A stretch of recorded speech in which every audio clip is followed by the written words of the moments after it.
अस्सलाम वालेकुम दोस्तों, कैसे हैं आप लोग? ठीक हैं दोस्तों। इस वीडियो के अंदर हम डिस्कस करेंगे लाहौर रेजोल्यूशन 1940 या जिसको करारदाद लाहौर या करारदाद पाकिस्तान भी कहा जाता है। दोस्तों, ये जो रेजोल्यूशन यानी करारदाद जो थी ना, ये एक डिफाइनिंग मोमेंट है पाकिस्तान की हिस्ट्री में। इसको मैग्ना कार्टा भी कहा जाता है पाकिस्तान का।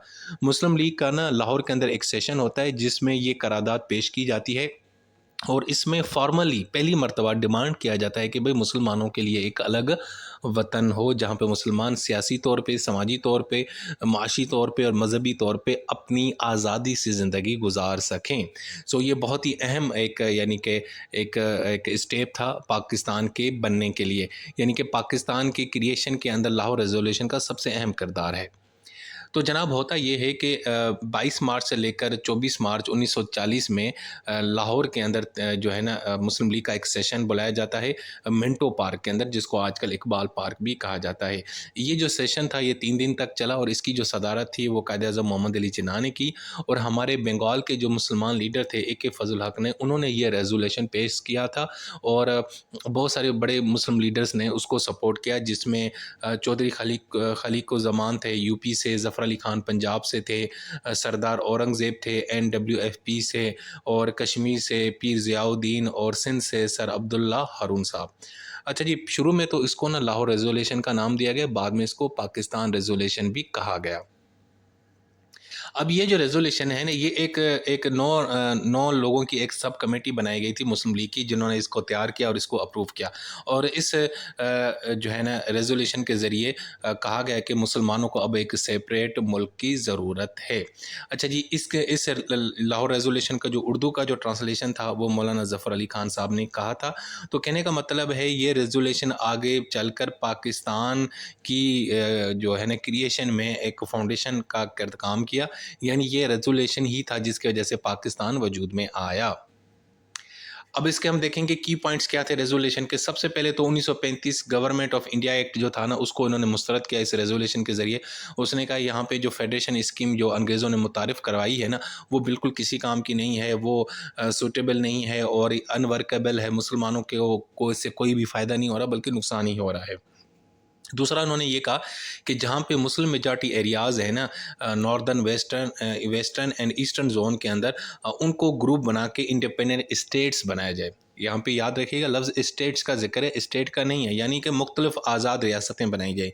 और ये जो रियासतें हैं ना, ये जियोग्राफिकली कंटिगस हों, ठीक है, आपस में जुड़ी हों, जहाँ पे वो जो है ना वो एक यूनिट्स बनाएं और ऑटोनमस हो, सॉवरेन हो, खुद मुख्तार वो यूनिट हों, और टेरिटोरियल एडजस्टमेंट इस तरह की जाए ताकि ये सारी रियासतें आज़ाद रियासतों के तौर पे हमारे सामने वजूद में आएँ।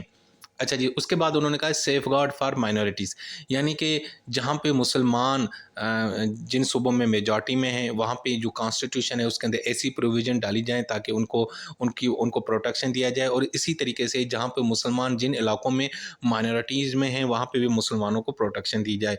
अब प्रोटेक्शन में मज़हबी, culture, economic, political and administrative rights उनको दिया जाए, यानी हर किस्म का राइट जो है ना मुसलमानों को, जहाँ पे वो मेजॉरिटी में है और जहाँ पे वो माइनॉरिटी में, वहाँ पे दिया जाए।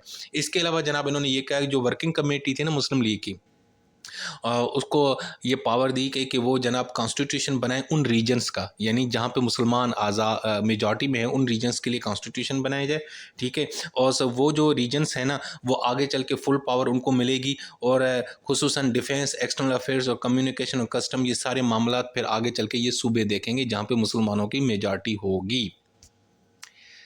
तो ये जनाब देख रहे हैं 1940 में ये करारदाद पेश की गई थी। ये उस टाइम का एक अखबार था जिसने इसको जो है ना वो इसको छापा था। ये आपके सामने है। अच्छा जी, अब आगे ज़रा इसके साथ ना कुछ कंट्रोवर्सीज़ हैं। वो ये है कि एक तो इस लाहौर रेज़ोल्यूशन में पाकिस्तान का लफ्ज़ इस्तेमाल नहीं किया गया था, बल्कि इंडिपेंडेंट मुस्लिम मेजॉरिटी रीजन्स के बारे में बात की गई थी। ठीक है ना? लफ्ज़ स्टेट्स यूज़ हुआ था, स्टेट नहीं हुआ था। इसका मतलब है यानी कि एक से ज़्यादा मुसलमान रियासतों की इन्होंने बात की थी। लेकिन आगे चल के जब दिल्ली रेज़ोल्यूशन हुआ था 1946 के अंदर, मुस्लिम लीग ने जो पेश किया था, वहाँ पे फिर उन्होंने कहा कि जो हमें सिंगल सॉवरेन स्टेट चाहिए, हमें एक मुल्क चाहिए जिसमें ये सारी यूनिट्स मिला के, ये जो रीजन्स हैं ये मिला के एक आज़ाद मुल्क बनाया जाए। और क्योंकि आपको पता है 1945 और 46 के जो इलेक्शन हुए थे उसमें मुस्लिम लीग मुस्लिम इलाकों में मेजॉरिटी से जीत गई थी, तो फिर उस टाइम मुसलमानों ने कहा कि अब हमें एक अलग मुल्क चाहिए, जो उन्होंने नाम भी दिया पाकिस्तान। ठीक है ना। तो लाहौर रेजोल्यूशन एक्चुअली 23 मार्च को ही पेश किया गया था, लेकिन ऑफिशियली इसको 24 मार्च को मंजूर किया गया था, लेकिन आमतौर पर हमें यही बताया जाता है कि ये 23 मार्च को ही मंजूर हुआ था, लेकिन एक्चुअली वो मंजूर हुआ था 24 मार्च को। अच्छा जी, उसके बाद रिएक्शन बहुत सारे हिंदू लीडर्स और न्यूज़पेपर ने इसकी मुखालफत की, इसको एंटी नेशनल और इसको इस पे इल्ज़ाम लगाया कि जी मुस्लिम लीग है ना इंडिया को डिवाइड करना चाहती है, और इन्होंने कहा कि ये मुसलमानों को कोई से यानी कि सपोर्ट नहीं मिलेगी। ब्रिटिश ने भी इसको जो है ना पसंद नहीं किया, क्योंकि ब्रिटिश चाह रहे थे कि हम जो है ना कामयाब हो चुके हैं पॉलिटिकल यूनिटी में इंडिया के अंदर, और ये जो डिमांड थी पाकिस्तान लाहौर रेजोल्यूशन की, ये इनको ना चुभ रही थी, ये इनको पसंद नहीं आई। ठीक है। अच्छा जी, अब लेगेसी की बात करें, एक तो ये है कि इस रेजोल्यूशन के बाद सिंध असेंबली पहली असेंबली बनी जिसने इंडोर्स किया कि भाई एक अलग मुल्क चाहिए, और उसमें जो है ना सिंध के बड़े एक रहनुमा थे उस टाइम, GM सईद साहब, जिन्होंने मुस्लिम लीग को ज्वाइन किया था 1938 में, और उन्होंने ये पाकिस्तान रेजोल्यूशन सिंध असेंबली में पेश किया था, और उनका भी यही मकसद था कि भाई हम जो है ना ये लाहौर रेजोल्यूशन को सपोर्ट करते हैं। अच्छा जी, शुरू के दिनों में ये हुआ था कि जो है ना 23 मार्च को कभी भी एज अ पाकिस्तान डे नहीं मनाया गया, 1947 से लेकर 1955 तक। ठीक है ना। लेकिन जब हमने पहला कॉन्स्टिट्यूशन बनाया था ना 56 का, 1956 का, तब 23 मार्च को रिपब्लिक डे के तौर पे हम मनाने गए। लेकिन फिर 57 58 में भी ये इस तरह मनाया गया, लेकिन जब मार्शल लॉ लगा था अक्टूबर के अंदर, तो उसके बाद 23 मार्च को कभी भी एज अ रिपब्लिक डे नहीं मनाया गया, बल्कि उसको फिर हमेशा पाकिस्तान डे के तौर पर मनाया गया। 1960 से लेकर आज तक इसको हम पाकिस्तान डे मनाते हैं। अच्छा जी, तो कंक्लूजन अगर बात की जाए, तो जनाब लाहौर रेज़ोल्यूशन ने पहली मर्तबा मुसलमानों का जो पॉलिटिकल गोल्स थे, वो सेपरेट इलेक्टोरेट से कन्वर्ट कर दिए सेपरेट होमलैंड। इससे पहले मुसलमान सेपरेट इलेक्टोरेट की बात करते, लेकिन लाहौर रेजोल्यूशन में पहली मर्तबा उन्होंने एक अलग देश अलग मुल्क की बात की, और उन्होंने यूनाइटेड इंडिया का जो आइडिया था उसको रिजेक्ट किया। उसने कहा कि अब एक पाकिस्तान चाहिए। ठीक है। और फिर 7 साल के अंदर अंदर कायद-ए-आज़म मोहम्मद अली जिन्ना की लीडरशिप में ये जो डिमांड थी ये रियलिटी में कन्वर्ट हो गया, और 1947 को पाकिस्तान वजूद में आ गया। सो ये जो रेजोल्यूशन है ये सबसे एक अहम मोमेंट है पाकिस्तान की हिस्ट्री का। ठीक है दोस्तों, तो ये थी हमारी वीडियो।